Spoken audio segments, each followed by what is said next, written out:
Welcome back, students. We were doing this subsidiary alliance. So sometimes East India Company, they force Indian states to come into subsidiary alliance, and according to this term alliance, Indian rulers were not allowed to have their independent armed forces.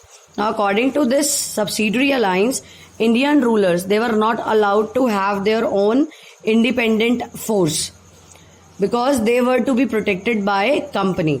So company force is there who is going to protect them in case of war or in case of any battle.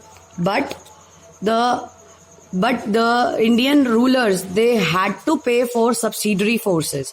Means the forces which is under East India Company, rulers they were supposed to maintain for the purpose of this protection.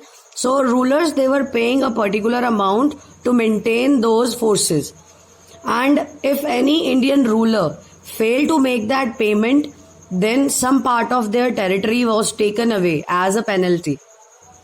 And this had happened.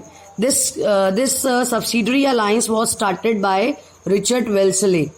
Richard Wellesley was the Governor General, and he was Governor General from 1798 till 1805.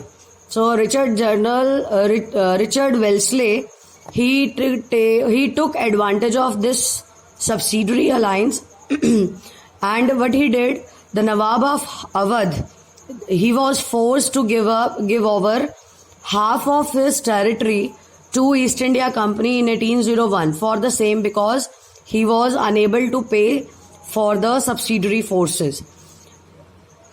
And same was done in Hyderabad also. So some part of Hyderabad was also taken by East India Company due to the same reason, because the Nawab of Hyderabad, he was unable to pay subsidiary forces.